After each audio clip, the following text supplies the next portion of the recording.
नमस्कार दोस्तों, स्वागत है आपका टेक्नो डिफेंस अपडेट पे। तो दोस्तों मैं आप सबके लिए दोबारा से क्यूएनए वीडियो लेकर आ चुका हूं और आज हम इस वीडियो में जानेंगे कि भारत के पास क्रिस्टल ब्लेड और टरबाइन डिस्क आ जाने के बाद कौन सी ऐसी इंजन टेक्नोलॉजी है जो नहीं है, और चीन का H-20 बॉम्बर इंडियन एयरफोर्स के लिए कितना बड़ा चैलेंज है, और साथ में क्या हम ड्राई कावेरी इंजन को अपने जैगवार एयरक्राफ्ट में इस्तेमाल कर सकते हैं, और इसी के साथ बराक एयर डिफेंस सिस्टम के बारे में भी जानेंगे, और क्या MiG-31 को एयर डिफेंस सिस्टम से 1,25,000 फीट के ऊपर मार गिराना पॉसिबल है। तो चलिए दोस्तों अपनी वीडियो को शुरू करते हैं। तो दोस्तों सबसे पहला क्वेश्चन यहाँ पर आ जाता है रघुबीर सिंह जी की तरफ से, जो कहते हैं सिंगल क्रिस्टल ब्लेड और साथ में टरबाइन डिस्क बनाने के बाद अब भी ऐसी कौन कौन सी टेक्नोलॉजी है जो भारत के पास मौजूद नहीं है। तो देखिए दोस्तों, भारत जो है सिंगल क्रिस्टल ब्लेड और साथ में जो टरबाइन डिस्क है उसको बना चुका है, लेकिन अब भी भारत के पास जो कोर टेक्नोलॉजी है वो मौजूद नहीं है। साथ में दोस्तों हमारे पास जो कोर है वो लगातार जो है उसमें एक समस्या ये आती है कि जब भी ज़्यादा हीट जनरेट होती है तो वो मेल्ट होने लगता है, और साथ में कावेरी के आफ्टर बर्नर सेक्शन में काफ़ी ज़्यादा जो है दिक्कतों का सामना DRDO को करना पड़ा है, क्योंकि यहाँ पर जैसे ही हम उसका इस्तेमाल करते हैं तो वो ज़्यादा हीट को जनरेट करता है। और साथ में दोस्तों इसके बाद भारत के पास डैम्प हीट और साथ में ड्रॉप टेस्ट, ड्राई हेड, और इसके बाद EMC टेस्टिंग और इलेक्ट्रॉन जो प्रोब होती है और माइक्रो जो एनालाइजर होते हैं ये सब मौजूद नहीं है। इन सब की जो टेक्नोलॉजी है उसके ऊपर भारत या तो काम कर रहा है या उसे हम जो रोल्स रॉयस के साथ स्टडीज़ चल रही है उसके साथ मिलकर हम इन सब टेक्नोलॉजी को डेवलप करेंगे। और दोस्तों इसी के साथ जो कावेरी इंजन है वो काफ़ी ज़्यादा वाइब्रेट करता है, तो वो भी जो चीज़ है वो कंट्रोल में नहीं आई है। और इसके बाद कावेरी इंजन में हाई एल्टीट्यूड पर काफ़ी ज़्यादा जो समस्याएं हैं वे सामने आती है, जैसे कि जो थ्रस्ट है वो कम होने लगती है और कई बार वो ज़्यादा हो जाती है। यहाँ पर हाई एल्टीट्यूड पर थ्रस्ट का कम ज़्यादा होना लगा रहता है। और इसके बाद भारत के पास हाई एल्टीट्यूड की जो टेस्टिंग फैसिलिटी है वो भी नहीं थी। तो दोस्तों ऐसे में टेस्टिंग के लिए भारत ने काफ़ी ज़्यादा जो पैसा और साथ में जो टाइम है वो रशिया को दिया है। हालांकि दोस्तों DRDO ने एक नई टेस्टिंग फैसिलिटी तैयार की है और साथ में हम धीरे धीरे कई टेक्नोलॉजी को बना रहे हैं जिससे कि हमारा जो इंजन है वो तैयार हो सके। और दोस्तों भारत ने अब तक हमारा जो कावेरी इंजन है उसके ऊपर लगभग 640 मिलियन US$ यहाँ पर फूके हैं, लेकिन दोस्तों फिर भी हम एकदम सक्सेसफुल इंजन नहीं बना पाए। और दोस्तों इसके बाद जो DRDO की नई टेस्टिंग फैसिलिटी है, जैसे ही हम रोल्स रॉयस के साथ जो इंजन बनाएंगे उसके सारे टेस्ट यहीं पर किए जाएंगे। तो दोस्तों इसके बाद अगला क्वेश्चन यहाँ पर आ जाता है कन्हैया हरिजन जी की तरफ से, जो कहते हैं चाइना का H-20 बॉम्बर कितना बड़ा चैलेंज है इंडियन एयरफोर्स के लिए। तो देखिए दोस्तों, मॉडर्न ऑर्डिनेंस के मुताबिक जो चीन का H-20 बॉम्बर है उसका जो RCS है यानी कि रडार क्रॉस सेक्शन वो लगभग 0.1 मीटर स्क्वायर के आसपास हो सकता है। और साथ में जो चीन का ये जो बॉम्बर है ये 200 टन का मैक्सिमम टेक ऑफ वेट के साथ उड़ सकता है, और साथ में 45 टन तक का ये पेलोड जो है वो कैरी कर सकता है। हालांकि दोस्तों इसमें थोड़ा सा डाउट होता है, क्योंकि दुनिया में जितने भी बॉम्बर्स हैं वे इतने ज़्यादा पेलोड को कैरी नहीं कर सकते हैं, क्योंकि दोस्तों यहाँ पर जो चीन है उसके पास तो ढंग के इंजन्स भी मौजूद नहीं है कि वे इतने ज़्यादा पेलोड को कैरी कर सके। लेकिन दोस्तों यहाँ पर कुछ जानकारों का मानना है कि ये केवल 20 से 25 टन तक का जो पेलोड है उसे कैरी करने में सक्षम होगा, और साथ में इसकी जो रेंज है वो 12,000 किलोमीटर तक होगी। और इसमें शायद से जो WS-10C इंजन्स है उनका इस्तेमाल किया जाएगा, जो कि 130 से 140 किलो न्यूटन की जो थ्रस्ट है उसे जनरेट करते हैं। तो दोस्तों अब बात करें इंडियन एयरफोर्स के लिए ये कितना बड़ा चैलेंज होगा। तो देखिए दोस्तों, अभी इंडियन एयरफोर्स के पास काफ़ी अच्छा समय है, क्योंकि इसे 2020 में मास प्रोडक्शन के लिए रेडी होना था, लेकिन इसकी जो टेस्टिंग है वही 2021 में शुरू हुई है। तो ऐसे में भारतीय वायुसेना के पास काफ़ी ज़्यादा अच्छा समय है। तो 2025 तक ये जो PLAF है यानी कि पीपल लिबरेशन आर्मी एयरफोर्स उसमें शामिल होगा। तो इस टाइम में इंडियन एयरफोर्स अच्छे से अपने जो एयर डिफेंस सिस्टम है उन्हें या तो एक्वायर कर सकती है और साथ में उन्हें अपग्रेड कर सकती है। जो लद्दाख का हमारा एरिया है वहां पर अपनी जो डोमिनेंस है उसे हम बढ़ा सकते हैं। और साथ में जो इंडियन एयरफोर्स के लिए सबसे बड़ा चैलेंज होगा वो है H-20 की 600 किलोमीटर से प्रिसीजन स्ट्राइक कैपेबिलिटी। क्योंकि दोस्तों इतनी दूर से 0.1 मीटर RCS के टारगेट को ट्रैक करना भी काफ़ी ज़्यादा मुश्किल है, लेकिन अगर हम इसे ट्रैक कर भी लेते हैं तो 600 किलोमीटर तक कोई भी मिसाइल भारत के पास आज की तारीख में ऐसा एयर डिफेंस सिस्टम मौजूद नहीं है जो कि इतनी दूर तक हमला कर सके। और साथ में जो रशिया का S-500 है वही 600 किलोमीटर तक यहाँ पर मार कर सकता है। तो ऐसे में आने वाले सालों में ये जो भारत का S-400 है उसके लिए भी काफ़ी बड़ा चैलेंज बनने वाला है, क्योंकि उसकी रेंज भी इतनी ज़्यादा नहीं है कि 600 किलोमीटर तक वो हमला कर सके। और साथ में हम एक काम कर सकते हैं यहाँ पर कि S-400 के साथ हम शॉर्ट रेंज के एयर डिफेंस सिस्टम यहाँ पर इंटीग्रेट कर सकते हैं, जिससे जो H-20 बॉम्बर है उसके जो ग्लाइड बॉम्ब्स है या उसमें जो मिसाइल्स का इस्तेमाल किया जाएगा उनसे हम यहाँ पर बच सके, क्योंकि S-400 की जो मिसाइलें हैं वे काफ़ी ज़्यादा कॉस्टली यहाँ पर होती है। और दोस्तों इसके बाद जो H-20 है उसका सबसे बड़ा एडवांटेज चीन को ये मिलेगा कि ये हमें डिफेंसिव मोड में जाने को मजबूर कर सकता है। और इसके बाद आप सबको पता है कि जो भी देश चीन के खिलाफ डिफेंसिव मोड में जाता है तो चीन उसके ऊपर कितना ज़्यादा हावी हो जाता है।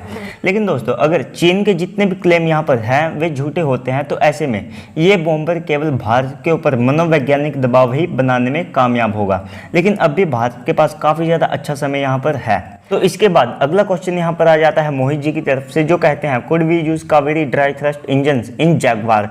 तो देखिए दोस्तों, जैसा कि आप सबको पता है कि भारत जो जैगवार एयरक्राफ्ट है उन्हें डैरिन 3 अपग्रेड दे रहा है, और इस अपग्रेड में जो AESA रडार है और साथ में एडवांस एवियोनिक्स है उनको इंटीग्रेट किया जा रहा है। लेकिन मौजूदा इंजन की वजह से जो जैगवार है वे काफ़ी ज़्यादा अंडर पावर हो रहे हैं, और अगर हम हनीबेल के इंजन्स का यहाँ पर इस्तेमाल करते हैं तो वे काफ़ी ज़्यादा कॉस्टली यहाँ पर भारत को पड़ेंगे।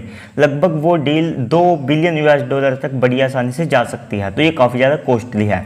लेकिन अगर हम ड्राई कावेरी का इस्तेमाल कर सकते हैं तो यहाँ पर उसके साथ सबसे बड़ी परेशानी यही है कि उसका साइज़। तो देखिए दोस्तों, जो जैगवार में अभी के लिए जो इंजन्स इस्तेमाल किए जाते हैं उनकी जो लेंथ है वो लगभग 114 इंचेस है, जबकि ड्राई कावेरी की जो लेंथ है वो 137.4 इंच है, जो कि साइज़ में काफ़ी ज़्यादा बड़ा है। और इसके बाद जो डायमीटर है वो 22.3 इंच है, जबकि ड्राई कावेरी का लगभग 35.8 इंच के आसपास रहने वाला है।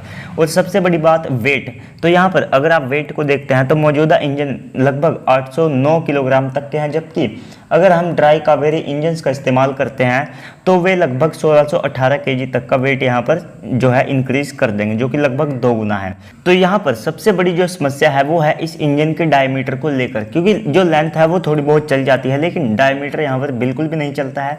अगर यहाँ पर सिंगल इंजन लगाना होता तो कुछ मॉडिफिकेशन करके हम जो ड्राई कावेरी इंजन है उसे लगा सकते थे, लेकिन जैगवार जो है वो ट्विन इंजन एयरक्राफ्ट है और कावेरी इंजन का वेट और यहाँ पर साइज काफ़ी ज़्यादा यहाँ पर बड़ा है। लेकिन इसके बाद भी भारत के पास एक और अच्छा ऑप्शन हो सकता है, लेकिन वो अभी डेवलपमेंट फेज में है, यानी कि जो HAL का HT-FE40 इंजन है जो कि 40 किलोन्यूटन थ्रस्ट को जनरेट करेगा, तो उसे हम यहाँ पर इंटीग्रेट कर सकते हैं, लेकिन वो अभी डेवलपमेंट फेज में है, तो ऐसे में उसमें काफ़ी ज़्यादा यहाँ पर समय लगने वाला है।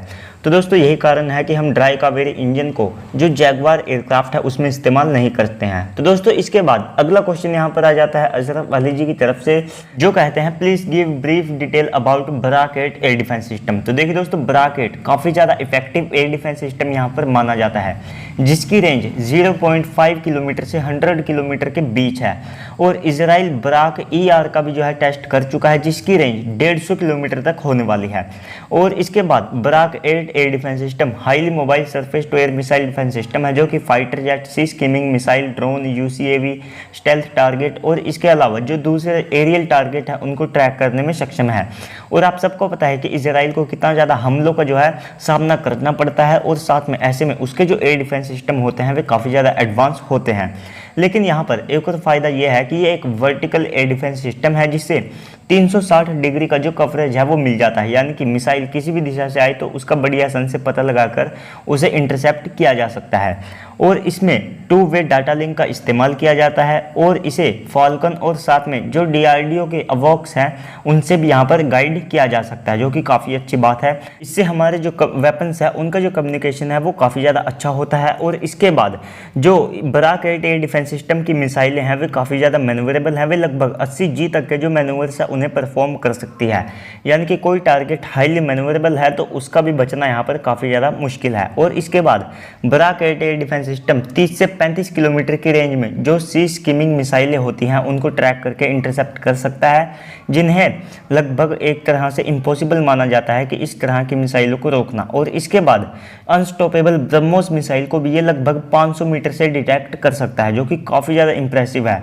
और इसके बाद ये जो एयर डिफेंस सिस्टम है इसे इंडियन आर्मी, एयरफोर्स और नेवी तीनों इस्तेमाल करती है और भारत ने इसे लद्दाख में चीन के खिलाफ भी तैनात कर रखा है। तो दोस्तों ऐसे में आप अंदाज़ा लगा सकते हैं कि कितना ज़्यादा इफेक्टिव और साथ में एडवांस एयर डिफेंस सिस्टम है, और इसको LRSAM और MRSAM के नाम से भी जाना जाता है। तो दोस्तों अगला क्वेश्चन यहाँ पर सूरजन जी की तरफ से आ जाता है, जो कहते हैं भाई ग्राउंड एयर डिफेंस सिस्टम की मिसाइलें कितनी ऊंचाई तक एयरक्राफ्ट को हिट कर सकती हैं, और क्या MiG-31 जो कि 1,25,000 फीट तक जा सकता है, क्या उसे भी ये मिसाइलें हिट कर सकती है। तो देखिए दोस्तों, रशिया का जो लैंड है वो काफ़ी ज़्यादा बड़ा है और उसके जो दुश्मन है वे भी काफ़ी ज़्यादा है, और उससे लगभग बॉर्डर भी शेयर करते हैं। और अमेरिका और नाटो के जो एयरक्राफ्ट हैं वे भी बॉम्बर हैं, वे लगभग रशियन एयर स्पेस के आसपास ही उड़ते रहते हैं। तो दोस्तों ऐसे में लंबी दूरी से उनको इंटरसेप्ट करने के लिए और साथ में SR-71 को काउंटर करने के लिए यहाँ पर जो रशिया है उसकी तरफ से बनाया गया था MiG-31। तो दोस्तों आज बहुत सारे ऐसे देश हैं और साथ में ऐसे एयर डिफेंस सिस्टम को एक्वायर करके रखे हुए हैं जो कि 1,25,000 फीट से काफ़ी ज़्यादा जो हाइट है वहाँ पर टारगेट को हिट कर सकते हैं। तो दोस्तों कोल्ड वार के दौरान ऐसे एयर डिफेंस सिस्टम मौजूद नहीं थे, तो ऐसे में इस तरह के जो एयरक्राफ्ट थे वे काफ़ी ज़्यादा इफेक्टिव माने जाते थे। लेकिन आज खुद रशिया S-400 और साथ में बराक 8 थर्ड जैसे एयर डिफेंस सिस्टम जो है इतनी ऊंचाई पर हमला कर सकते हैं, लेकिन रशिया को ऐसे एयरक्राफ्ट की आवश्यकता जो है वो पड़ती रहेगी, क्योंकि उनका जो क्षेत्रफल है वो काफ़ी ज़्यादा है। तो ऐसे में लंबी दूरी से घटनास्थल पर पहुंचने के लिए जो रशिया है वो इस तरह के एयरक्राफ्ट को बनाता है, और इसी कारण से रशिया मैन्यूवरेबिलिटी, स्पीड और इसके अलावा जो दूसरी चीज़ें हैं उनके ऊपर ध्यान देता है। अगर आप देखिएगा, अगर अमेरिका के जो दुश्मन हैं वे भी इतने ज़्यादा पावरफुल होते जो उससे बॉर्डर शेयर करते, तो अमेरिका के जो एयरक्राफ्ट हैं वे भी काफ़ी ज़्यादा मैन्यूवरेबल और साथ में नॉन स्टेल्थी होते। और दोस्तों इसी के साथ रशिया अब भी MiG-41 को यहाँ पर जो है बना रहा है, जो कि हाई स्पीड और मैन्यूवरेबिलिटी के लिए यहाँ पर डिज़ाइन किया जा रहा है। तो दोस्तों आपको ये वीडियो कैसी लगी कमेंट सेक्शन में लिखना बिल्कुल भी मत भूलिएगा, और साथ में चैनल को सब्सक्राइब करके बेल आइकन को दबा दीजिएगा ताकि आपको ऐसी ही डिफेंस से रिलेटेड जितनी भी वीडियोस है वे मिलती रहे। और दोस्तों साथ में आप भी अपने क्वेश्चंस को यहाँ पर लिख दीजिएगा। तो चलिए दोस्तों आज की इस वीडियो में इतना ही, मिलते हैं अगली वीडियो में, तब तक के लिए गुड बाय, जय हिंद।